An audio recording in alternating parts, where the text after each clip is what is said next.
तो चलिए हम लोग समझते हैं आज भाज्यता का नियम। ठीक है, कि कोई संख्या किसी संख्या से भाज्य कब होगी। तो यहाँ पे देखिए, सबसे पहले हम यहाँ पे लिख रहे हैं नियम। कोई संख्या जो है वो दो से भाज्य होगी। ठीक है, भाज्य होगी, किसे होगी? दो से भाज्य होगी। कब होगी? जब उसका इकाई अंक, ठीक है, इकाई अंक में क्या होना चाहिए? 0, 2, 4, 6, 8 में से कोई एक हो, में से कोई एक हो। ठीक है, तो कोई संख्या दो से तभी कटेगी जब उसके लास्ट में यानी यूनिट डिजिट में 0, 2, 4, 6, 8 में से कोई एक हो। इसे एग्जाम्पल की हम बात करें तो एग्जाम्पल जैसे 210, ठीक है, 242, 258। ठीक है, तो इस प्रकार की जो संख्याएं होंगी वो हमारा दो से भाज्य होगा। ठीक है, अब दूसरा देखिए, दूसरा वाला है कि कोई संख्या तीन से भाज्य कब होगी। ठीक है, तीन से भाज्य होगी कब होगी? जब, ठीक है, जब उसके, यहाँ पे लिखिए, जब उसके अंकों का योगफल, ठीक है, अंकों का योग तीन से भाज्य हो। ठीक है, तो तीन से भाज्यता कैसे चेक करेंगे? कि जब कोई संख्या का अंक जो है जोड़ने पर वो तीन से कट जाएगा तो वो हमारे तीन से भाज्य होगी। जैसे एग्जाम्पल की हम बात करें तो देखिए 216, ठीक है, 513 और मान लीजिए 318। ठीक है, ये संख्याएं आपकी तीन से कट जाएंगी। कैसे कटेंगी? देखिए यहाँ पे 6, 2, 8, 1, 9। ठीक है, तीनों को जोड़ेंगे तो 9 आ रहा है, तो 9 तीन से कट जाएगा, तो मतलब 216 भी तीन से कट जाएगा। 5, 3, 8, 1, 9, तो 9 आ रहा है तो तीन से कट जाएगा, तो मतलब 216 भी तीन से कट जाएगा, सॉरी 513 भी तीन से कट जाएगा। इसी प्रकार से 318, तो 8, 9, 10, 11 और 1, 12, तो 312 आ रहा है। ठीक है, तो यहाँ 318 जो है इसको जोड़ने पे आपका 12 आ रहा है, तो 12 भी तीन से कट जाएगा, तो ये संख्या भी तीन से आपकी कट जाएगी। तीसरा नियम देखते हैं कि चार से भाज्य होगी। चार से भाज्य होगी कोई संख्या चार से भाज्य कब होगी? तो यहाँ पे यह है कि जब संख्या का अंतिम दो संख्या, ठीक है, संख्या का अंतिम दो संख्या चार से भाज्य हो, तब ये संख्या चार से कटेगी। जैसे एग्जांपल देख लीजिए यहाँ पे, यहाँ पे देखिए जैसे 216। ठीक है, फिर उसके बाद आपका आ सकता है 800, 1864, फिर 1524। तो ये सब संख्याएं आपकी जो है वो चार से कट जाएंगी। जैसे देखिए यहाँ पे लास्ट में इसके कितना है? 16 है, चार से कट जाएगा। 64 है तो चार से कट जाएगा। 24 है तो चार से कट जाएगा। तो लास्ट में जो दो संख्याएं आपकी चार से कट जाएंगी तो संख्या चार से पूरी पूरी तरीके से विभाजित हो जाएगी। तो इस तरीके से पहचान आपको करना पड़ेगा। ठीक है, फिर चौथा नियम देखिए, पाँच से कब भाज्य होगी? पाँच से भाज्य होगी। ठीक है, पाँच से कब भाज्य होगी? यदि उसका इकाई अंक, ठीक है, इकाई अंक मतलब यूनिट डिजिट लास्ट वाला इकाई अंक में, ठीक है, इकाई अंक आपका क्या हो? में 0 या 5 हो।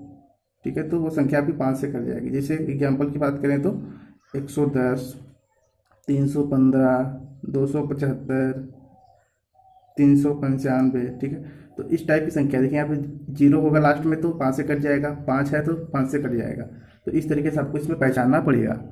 ठीक है, अब नेक्स्ट देखिए, पांचवा हमारा नियम क्या कहता है कि 6 से भाज्य कैसे चेक करेंगे? 6 से भाज्य होगी यदि, ठीक है, 6 से भाज्य कैसे चेक करेंगे? वही चीज़, 6 का अगर हम फैक्टर करते हैं तो 2 × 3 लिखते हैं, 2 × 3। तो यदि वह संख्या, ठीक है, 2 और 3 दोनों से भाज्य है, दोनों से भाज्य हो, तो वो संख्या आपकी 6 से भी कट जाएगी। ठीक है, जैसे हम अगर एग्जाम्पल की बात करें तो सेम वही है, 216 आप ले लीजिए, 102, फिर 120, ठीक है। तो इस प्रकार की जो संख्याएं आपकी होंगी वो आपकी 6 से कट जाएंगी, ठीक है। जो 2 और 3 से कट जाए, ये संख्या 2 और 3 से कट जाएंगी तो 6 से भी कट जाएंगी।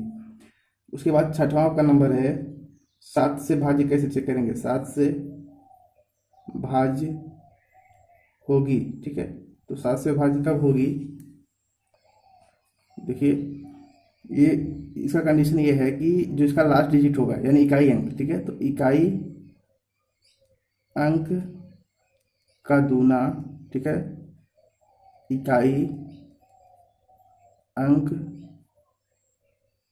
छोड़कर, ठीक है, इकाई अंक का दूना करना है और इकाई अंक छोड़कर बनी संख्या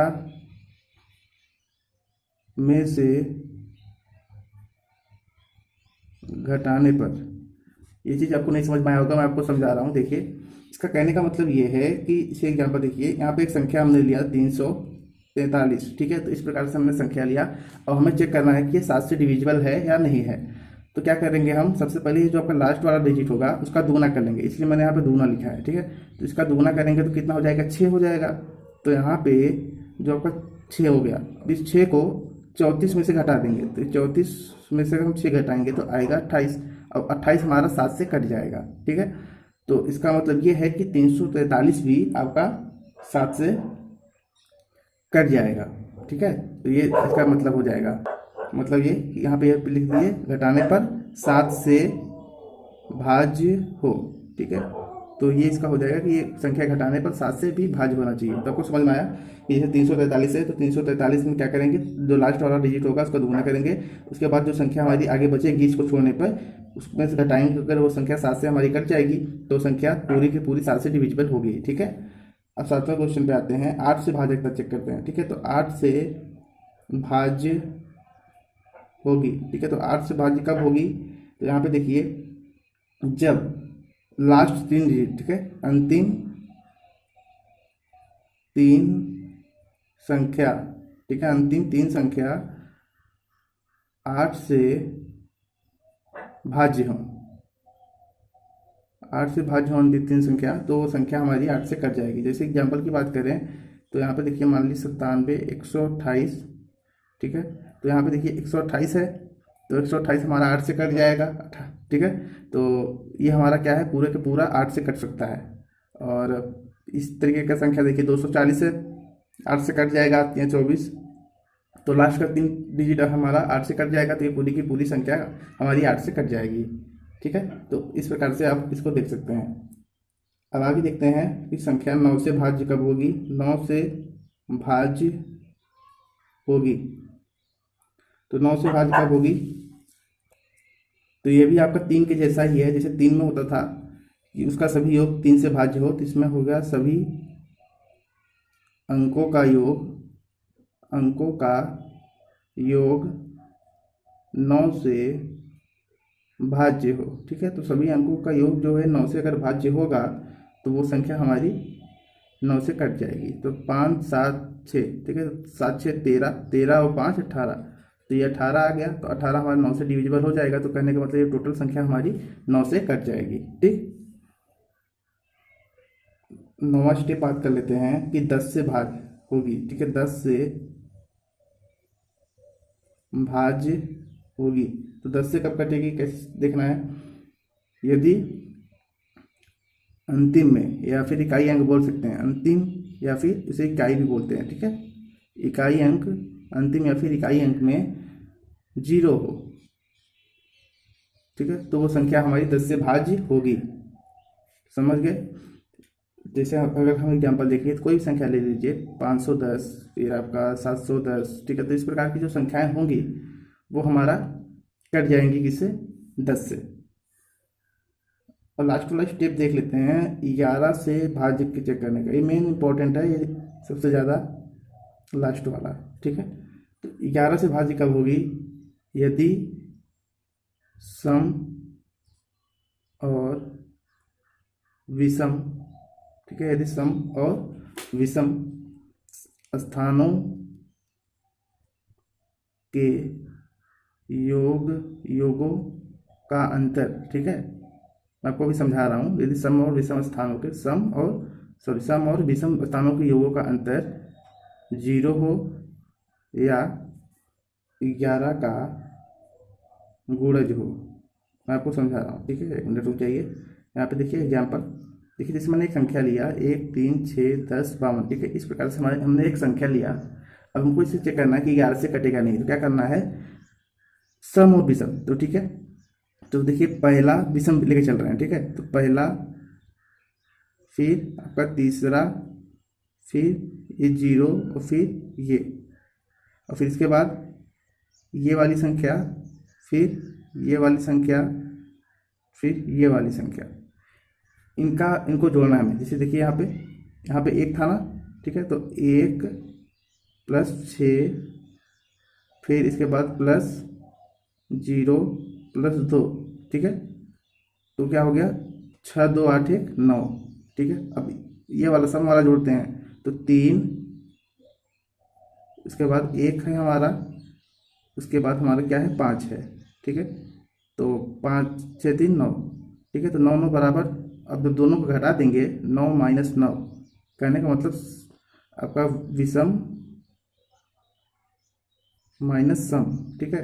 जब करेंगे तो 9 - 9 = हमारा कितना आ गया, 0। तो यही चीज़ कह रहा था कि अगर सम और विषम, ठीक है, यहाँ पे देख लीजिए, यहाँ पे देखिए ये कह रहा था कि सम और विषम स्थानों के योगों का अंतर 0 हो या 11 का कोई गुणज हो, ठीक है। तो इस प्रकार की जो संख्याएं आएंगी तो वो हमारी 11 से भाज्य होंगी, ठीक है। तो आपको समझ में आया होगा। अब क्या करना है, जो इवन प्लेस के नंबर होंगे उनको जोड़ना है, जो ऑड प्लेस के नंबर होंगे उनको जोड़ना है। दोनों को आपस में जब घटा देंगे तो क्या होगा, अगर 0 आ गया तो 11 से भाज्य होगी, अगर 0 ना आ गया, कोई 11 का मल्टीपल में कोई चीज़ आ गया, कोई संख्या, तो हमारा भाज्य होगी किससे, 11 से, ठीक है। तो ये थे आपके भाजकता के कुछ नियम। इससे आधारित क्वेश्चन हम लोग वीडियो के नेक्स्ट पार्ट में करेंगे, ठीक है। तो चलिए, थैंक यू।